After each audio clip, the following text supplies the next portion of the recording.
किसान भाइयों, आज की वीडियो में हम गेहूं के दाने बढ़ाने वाली खाद के बारे में आपको बताने वाले हैं। बहुत ही यूजफुल वीडियो आज की होने वाली है। तो आज की ये पूरी वीडियो देखिएगा। इंडियन एग्री हेल्प चैनल को सब्सक्राइब नहीं किया है तो सब्सक्राइब भी करिए, वीडियो को लाइक भी करिए। तो चलिए ज़्यादा समय नहीं लेते हैं, वीडियो स्टार्ट करते हैं। किसान साथियों, गेहूं के दाने बढ़ाने के लिए गेहूं में बालियां बनते समय ही आपको इन खादों का इस्तेमाल करना है। इस बात का विशेष कर आपको ध्यान देना है। अब ऐसा नहीं होता कि बालियां आपकी निकल आई हैं तब आप कुछ चीज़ों का इस्तेमाल करेंगे तो दाने नहीं बढ़ने वाले हैं, क्योंकि निकलने के बाद तो दाने बढ़ना नामुमकिन होता है। बालियां बनते समय ही आपको, यानी गबोट अवस्था एक ऐसा समय होता है गेहूं की फसल में।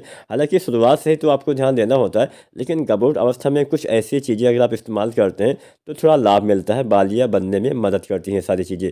तो चलिए ज़्यादा समय नहीं लेते हैं। सबसे पहले दो तीन सावधानियाँ। सबसे बड़ी सावधानी, इस समय नमी होनी चाहिए, ज़्यादा पानी भरा ना रहे, इस बात का ध्यान दीजिए। और यूरिया खाद का इस्तेमाल मत करिए। हमने बहुत से किसान साथियों को देखा है कि जब गबोट अवस्था आती है या फिर जब कुछ बालियाँ बाहर निकल आती हैं, ऐसी दशा में वो यूरिया खाद का इस्तेमाल करते हैं। अब भला इस अवस्था में यूरिया का काम क्या होता है?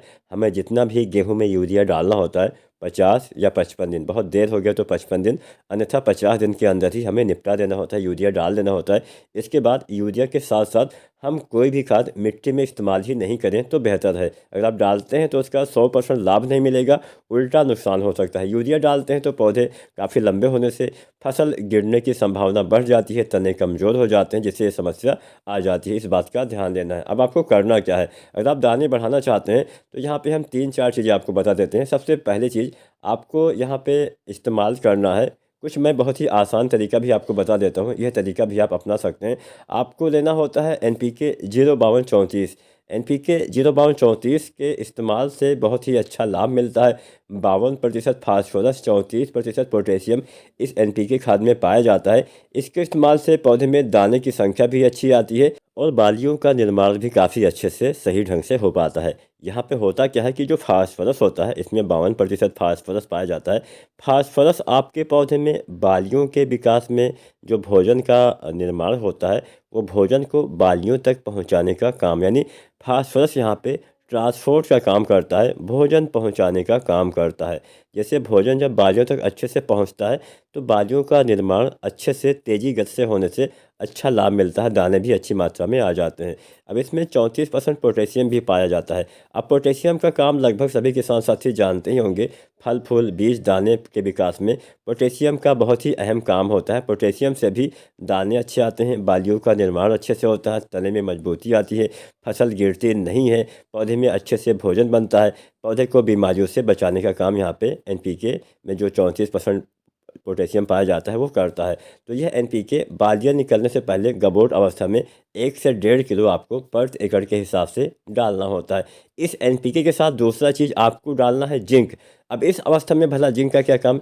अगर आप बालियाँ निकलने से पहले जिंक डालते हैं, हालांकि आप जिंक सल्फेट नहीं डाल सकते हैं, क्योंकि उसमें क्या होता है कि जिंक सल्फेट का इस्तेमाल अगर हम फास्फोरस वाले NPK के साथ भी करते हैं तो रिएक्शन होने से पौधे को उसका लाभ नहीं मिल पाता है। तो यहाँ पे केवल आप जिंक जो आती है 12% वाली, जो एडिटिव रूप में जिंक आती है, जो चिलेटेड रूप में जिंक आती है, इसका इस्तेमाल आप जो है NPK 05234 या कोई भी फास्फोरस वाली खाद के साथ कर सकते हैं। बस ध्यान यही देना है कि सभी का अलग अलग बर्तन में घोल बनाना है, उसके बाद एक साथ आप टंकी में डाल के इसका स्प्रे कर सकते हैं।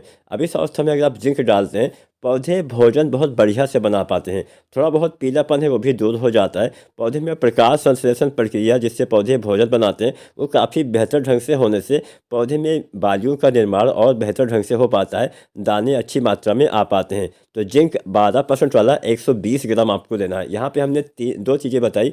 तीसरा चीज़ आपको लेना है बोरोन 20% वाला 100 ग्राम या 120 ग्राम, 125 ग्राम तक आप ले सकते हैं। तो बोरोन के इस्तेमाल से जब बाद में आपकी बालियाँ निकल आएंगी तब यह काम करेगा कि दाने के भराव में जो पोलिनेशन होता है, जो परागण होता है, उसमें मदद करता है। तो यहाँ पे ये 3 खादें हमने बताई। NPK 05234 1 से 1.5 किलो, जिंक 12% वाला 120 ग्राम और बोरोन भी आपको 20% वाला 120 या 125 ग्राम तक पर एकड़ के हिसाब से आपको लेना है।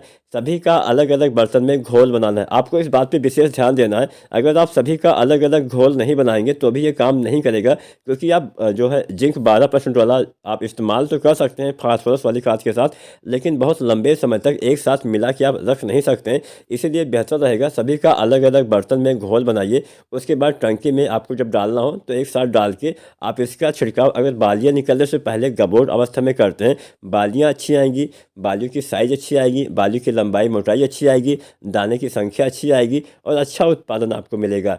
उम्मीद करते हैं आज की जानकारी, आज की वीडियो आपको पसंद अवश्य आई होगी। जब भी आप इन खादों का इस्तेमाल करिए उस समय मिट्टी में नमी का होना आवश्यक होता है।